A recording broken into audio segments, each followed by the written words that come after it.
TV நேயர்களுக்கு வணக்கம். இது படம் எப்படி இருக்கு தொகுத்து வழங்குறது நான் இனியா ரமேஷ். இன்னைக்கு நம்ம நிகழ்ச்சியில ரிவ்யூ பண்ண போற படம் சமீபத்துல திரையில வெளியாகி இருக்கிற ஹாரர் காமெடி ஜானர்ல அமைஞ்சிருக்கிற ஓநாய் அப்படிங்கிற படம். ஹிந்தியில பேடியா அப்படின்ற பேர்ல ரிலீஸ் ஆன படத்தோட தமிழ்ல டப் செய்யப்பட்ட வெர்ஷன் தான் இந்த ஓநாய்.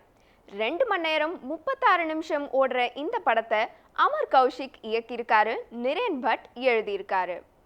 பாலிவுட்ல முன்னணி நடிகரா இருக்கிற வருண் தவான் தான் இந்த படத்தோடைய கதாநாயகர். இவரை ஸ்டூடெண்ட் ஆஃப் த இயர் படத்துல தொடங்கி ஜக் ஜக் ஜியோ வரை பல ஹிந்தி படங்கள்ல நாம பார்த்திருப்போம். சமீபத்துல வெளியாகி பல பாராட்டுகளை குவிச்ச மிமி படத்தோடைய கதாநாயகி கிருத்தி சனன் தான் இந்த படத்திலையும் கதாநாயகி. இவர்களோடு சேர்ந்து தீபக் தோப்ரியால், அபிஷேக் பானர்ஜி போன்ற நடிகர்கள் சப்போர்ட்டிங் ரோல்ஸ்ல நடிச்சிருக்காங்க.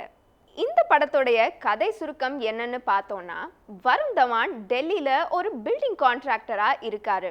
இவர் அருணாச்சல் பிரதேஷ்ல அடர்ந்த காடுகளுக்கு நடுவுல ரோட் போடுற கான்ட்ராக்டை கையில எடுக்கிறாரு. அதன் காரணமா அருணாச்சல் பிரதேஷுக்கு போறாரு. போன இடத்துல இவர் ஒரு ஓநாயால தாக்கப்படுறாரு, கடிக்கப்படுறாரு. பொறுமையா இவரும் ஒரு ஓநாயாகவே மாறிட்டு வராரு. அதுக்கப்புறம் அவருடைய வாழ்க்கை எப்படி மாறுது, அவர் குணமடைகிறாரா, போன வேலையை முடிக்கிறாரா, டெல்லி திரும்புறாரா அப்படின்றத சுத்தி தான் இந்த படத்துடைய கதை நகருது. இந்த படத்துல பாஸ்கர் அப்படின்ற கதாபாத்திரத்துல வர வருண் தவான் இந்த படத்துக்காக தன் உடலை ரொம்பவே வருத்தி பாடியை டிரான்ஸ்ஃபார்ம் பண்ணியிருக்கிறது கண் கூட தெரியுது.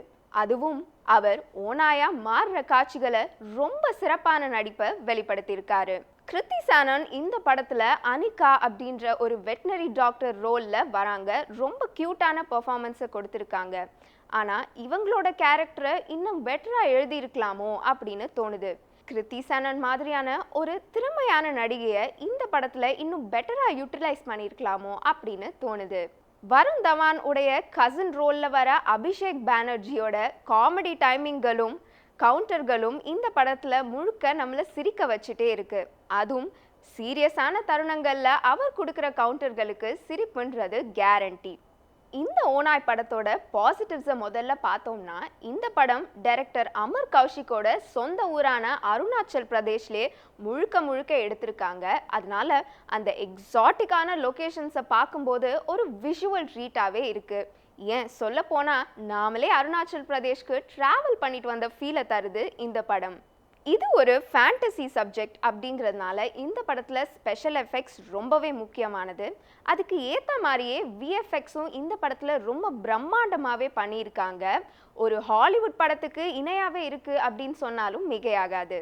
இந்த படத்தில் ஓரிரு பாடல்கள் மட்டுமே இருக்குது. அந்த பாடல்கள் ரொம்ப கேட்சியாக இல்லைனாலும் ஜிகர் சாரையா மற்றும் சச்சின் சங்வியோட பேக்ரவுண்ட் ஸ்கோரும் ரீரெக்கார்டிங்கும் இந்த கதைக்கு பெரிய பக்கபலமாகவே அமைஞ்சிருக்கு.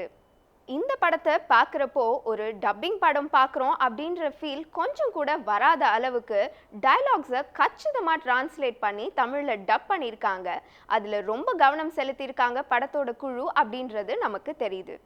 இந்த படத்தோட ட்ராபேக்ஸ் அப்படின்னு சொல்ல போனால், ஸ்க்ரீன் பிளே செகண்ட் ஹாஃபில் கொஞ்சம் ஸ்லோவாக இருக்குன்னு சொல்லலாம். குறிப்பாக கிளைமேக்ஸில் சில காட்சிகள் தேவையில்லாமல் வருதோ, தவிர்த்திருக்கலாமோ அப்படின்னு தோணுது. காடுகளையும் இயற்கை வளத்தையும் அழிச்சிட்டு ரோடு போடுறது, கட்டிடங்கள் கட்டுறது, ஷாப்பிங் மால் கட்டுறது அப்படின்ற வளர்ச்சி பணிகளை மேற்கொண்டா அப்புறம் நம்ம சுவாசிக்கிறதுக்கு கூட காற்று இருக்காது அப்படின்ற கருத்தை இந்த படத்தின் மூலம் சொல்லியிருக்காங்க படக்குழு. மேலும் மணிப்பூர், மிசோராம், அசாம், அருணாச்சல் பிரதேஷ் போன்ற வடகிழக்கு மாநிலங்களில் வசிக்கிற மக்களும் நம்ம நாட்டை சேர்ந்தவங்க தான்.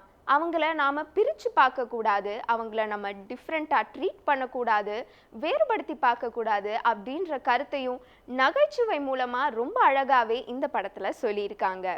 ஆக காதல், காமெடி, ஃபேண்டசி, த்ரில்லிங்கான காட்சிகள் அப்படின்னு ஒரு பக்கா என்டர்டெய்னருக்கு தேவையான எல்லாமே இந்த படத்தில் இருக்குது. இந்த வாரம் வெளியான படங்களில் கண்டிப்பாக பார்க்கக்கூடிய படமாக, ஒரு வர்த்தான படமாக இருக்குது இந்த ஓநாய். மேலும் ஒரு விமர்சனத்தில் உங்களை சந்திக்கும் வரை உங்களிடமிருந்து விடைபெறுவது நான் இனியா ரமேஷ்.